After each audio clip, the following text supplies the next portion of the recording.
बिस्मिल्लाहिर्रहमानिर्रहीम। प्यारे बच्चों, मैं हूं मोहम्मद आतिफ़ ज़ाविया स्कूल सिस्टम से। क्लास 8 के बच्चों के लिए चैप्टर नंबर 10 चल रहा है साइंस का। आज बेटा हमारा आर्टिकल है ह्यूमन आई, इसकी वर्किंग और इसका स्ट्रक्चर। बेटा कोई भी ह्यूमन ऑर्गन पढ़ना हो तो दो ही चीज़ें जो है वो डिस्कस की जाती हैं। एक उसका स्ट्रक्चर, मीन कि वो बना हुआ कैसे है, उसके डिफरेंट ऑर्गन्स कहाँ कहाँ हैं, कैसे हैं, उनका स्ट्रक्चर जो है बयान किया जाएगा। फिर हर जो उसका पार्ट है वो किस तरह फंक्शन करता है, क्या उसकी वर्किंग है, ये दूसरा हिस्सा होता है। तो बेटा ये आपकी बुक के पेज नंबर 126 पर वर्किंग ऑफ ह्यूमन आई जो है वो एक टॉपिक है। इस टॉपिक को बेटा हम इसका स्ट्रक्चर यहाँ कुछ ड्रॉ करने की कोशिश की है मैंने। इसके स्ट्रक्चर से जो है वो मैं आपको चीज़ें बताता भी जाऊँगा, साथ साथ उनका हर पार्ट का क्या रोल है, क्या फंक्शन है, वो भी आपको बताता जाऊँगा। तो सबसे पहले बेटा आप इसकी आउटर बाउंड्री को अगर जो है विजन करें तो आपको यहाँ पर मैंने दो लेयर जो हैं वो दिखाई हैं। एक ये बाहर वाली जो लेयर है इसका नाम है सेक्लेरा। ये बेटा हार्ड लेयर होती है और इसी की वजह से आई का एक स्ट्रक्चर जो है, उसकी जो शेप है वो मेंटेन रहती है। इसी के साथ दूसरी कोराइड भी होती है, लेकिन इनर मोस्ट लेयर जो रेड कलर में जो है वो ड्रॉ की गई है उसका नाम रेटिना है बेटा। रेटिना आई में वही फंक्शन करती है जो कैमरा में फिल्म का होता है। कैमरा में जब फोटोग्राफ लिया जाता है तो पिक्चर जो है एक फिल्म पर जो है वो बना है, कोटेड फिल्म होती है, उसके ऊपर पिक्चर बनती है।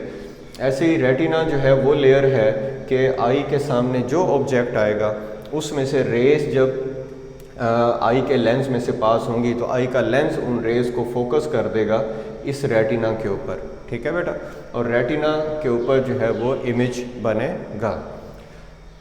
रेटिना के अंदर दो तरह के सेल्स होते हैं, रॉड्स एंड कोन्स, उनको हम अगले लेसन में पढ़ते हैं।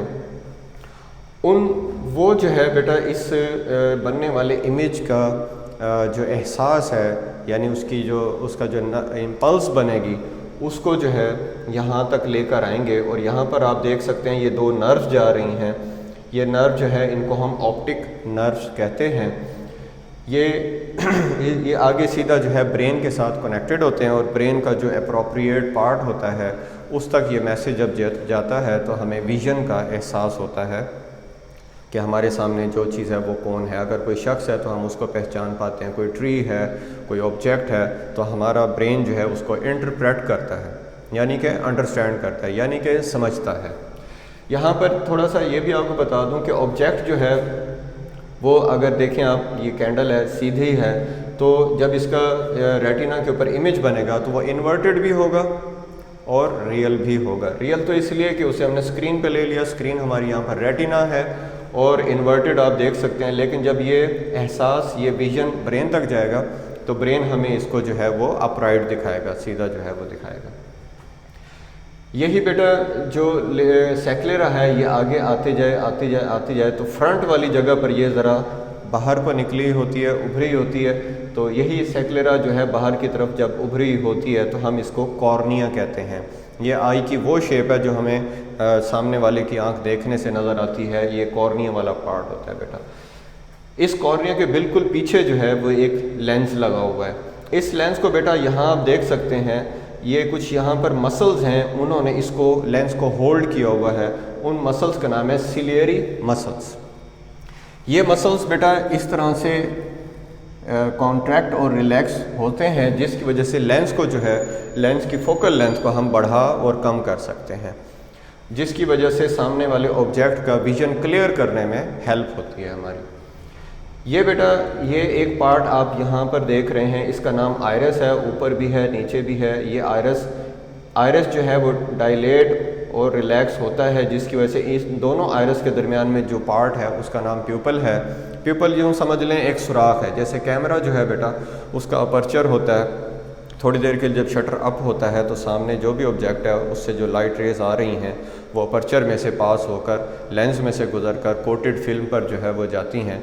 तो यहाँ पर जो अपर्चर है, यहाँ पर जो सुराख है वो प्यूपल है, और वो प्यूपल कहाँ पर है, दोनों ऊपर और नीचे वाले आयरस के दरमियान।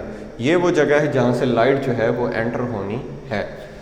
इस लेंस और इस कॉर्निया के दरमियान एक स्पेस है बेटा, वहाँ पर लिक्विड जो है विट्रस ह्यूमर यहाँ पर जो है वो भरा हुआ होता है, जिसकी वजह से ये सारी चीज़ें जो है अपनी जगह पर और अपनी शेप में रहती हैं।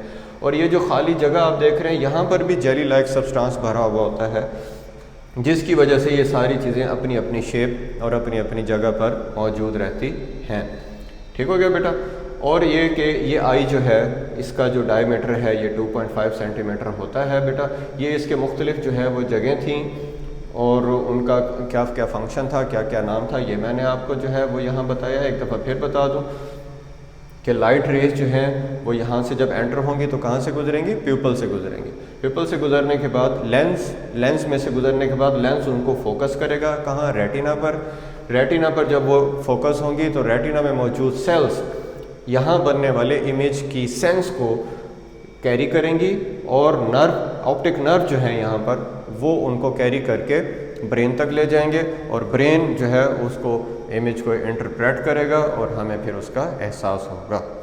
तो इसको बेटा आपके नोट्स जो हैं वो अवेलेबल हो जाएंगे, वहाँ से आप इसके शॉर्ट क्वेश्चन याद करेंगे। इसके बेटा डायग्राम भी आपको ड्रॉ करनी है। इस चैप्टर के एंड पर, ये मैं आपको बता दूं कि इस चैप्टर के एंड पर हम चारों चैप्टर 7, 8, 10, 11 इन चारों चैप्टर से बनने वाली जो डायग्राम्स हैं वो आपको MCQs के नीचे लिखी हुई अवेलेबल हो जाएंगी। वो तमाम डायग्राम आप लोगों ने साइंस की नोटबुक पे ड्रॉ करनी है और इंशाअल्लाह ताला जब आप लोग वापस आएंगे तो वो चेक होंगे बेटा। Thank you. अस्सलाम वालेकुम रहमतुल्लाह।